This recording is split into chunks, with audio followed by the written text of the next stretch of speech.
भारताचे केंद्रीय कायदेमंडळ द्विसभागृही आहे. संघ-राज्य शासन व्यवस्थेचा स्वीकार केलेला असल्यामुळे केंद्र सरकार व घटक राज्य सरकारे अशी रचना भारतामध्ये आढळते. लोकसभा हे जनतेचे प्रतिनिधित्व करणारे सभागृह आहे. घटक राज्य सरकारांना केंद्रात प्रतिनिधित्व देण्यासाठी एक स्वतंत्र सभागृह निर्माण करण्याची गरज होती.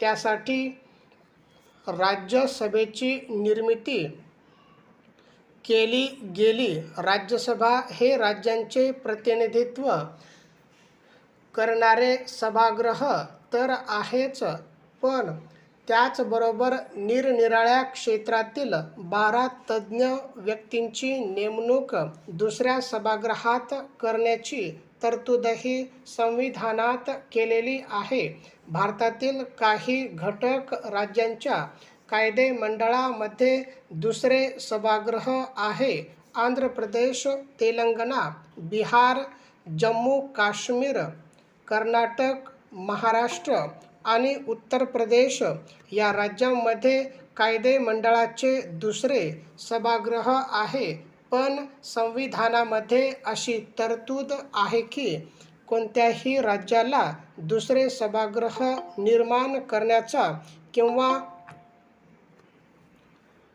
अस्तित्वात असलेले दुसरे सभागृह बरखास्त करण्याचा अधिकार आहे. फर्स्ट, भारताची राज्यघटना सर्वात मोठी किंवा विस्तृत राज्यघटना आहे. हे त्यातील परिशिष्टे व त्यांचा तपशील पाहिला की लक्षात येते. अनेक तरतुदी तसेच अनेक तांत्रिक बाबींचा उल्लेख संविधानामध्ये आहे. उदाहरणार्थ, मूलभूत हक्काबरोबरच त्यासंबंधीच्या अपवादांची नोंद देखील संविधानात आहे.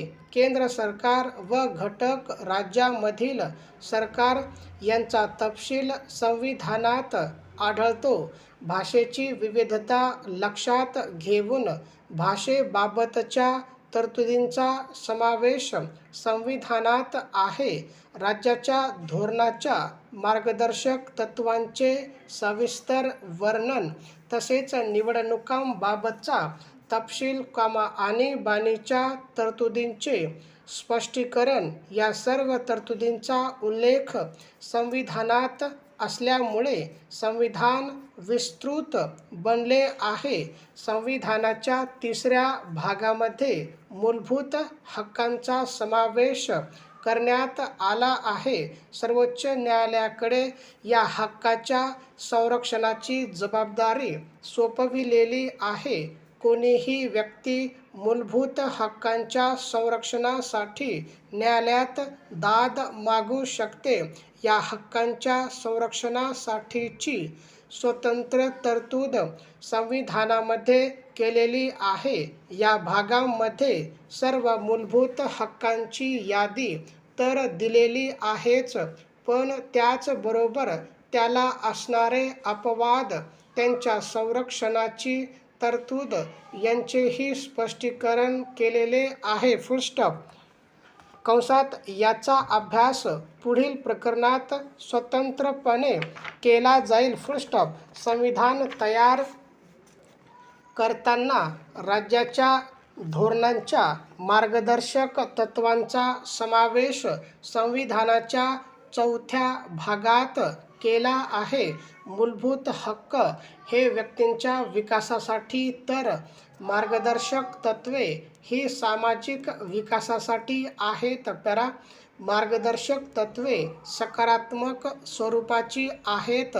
सामाजिक, राजकीय, आर्थिक आणि आंतरराष्ट्रीय अशा 4 प्रकारांमध्ये मार्गदर्शक तत्त्वांचे वर्गीकरण करता येते. सरकार कोणत्याही पक्षाचे असो, ही मार्गदर्शक तत्त्वे त्यांना मार्गदर्शनपर ठरतील असा संविधानकर्त्यांना विश्वास होता.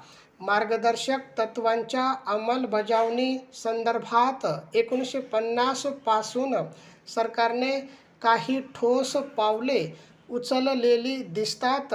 उदाहरणार्थ, प्राथमिक शिक्षणाचे सार्वत्रिकीकरण, शिक्षणाचा हक्क, विशिष्ट उत्पन्नाखालील सर्व विद्यार्थ्यांना मोफत शिक्षण यासारखी मार्गदर्शक तत्त्वे अंमलात आणण्यासाठी कार्यक्रम आखले गेले आहेत.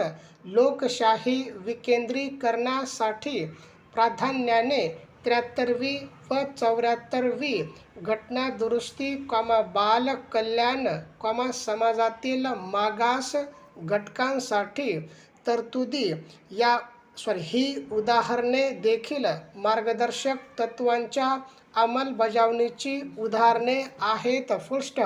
या मार्गदर्शक तत्त्वांच्या अंमलबजावणीचे बंधन सरकारवर नाही. त्यांचे स्वरूप न्यायनिर्णय पात्र नसल्यामुळे त्यांची अंमलबजावणी केली नाही तरी व्यक्ती सरकार विरुद्ध न्यायालयात दाद मागू शकत नाही.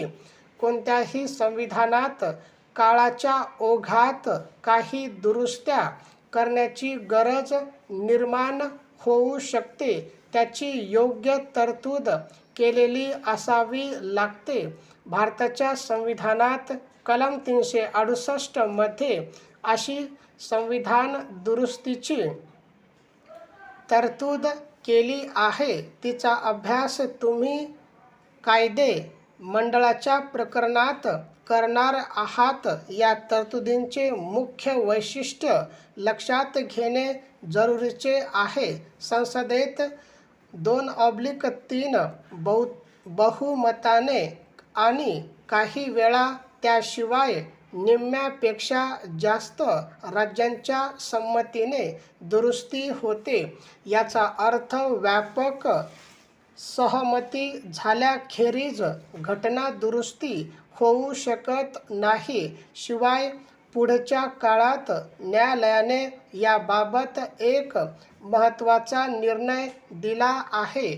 त्यानुसार संविधानाच्या मूलभूत चौकटीत कोणताही बदल करता येत नाही. या निर्णयामुळे भारताच्या संविधानाची मूलभूत वैशिष्ट्ये सुरक्षित राहण्याची हमी मिळाली आहे. उदाहरणार्थ, घटना दुरुस्ती करून संसदीय लोकशाही रद्द करता येणार नाही किंवा न्यायालयाचे स्वातंत्र्य काढून घेता येणार नाही. अशा प्रकारे आपल्या संविधानातील घटना दुरुस्ती विषयक तरतुदीमुळे संविधान स्थिर राहून गरजेप्रमाणे तपशिलाच्या दुरुस्त्या करण्याइतपत लवचिकपणा मात्र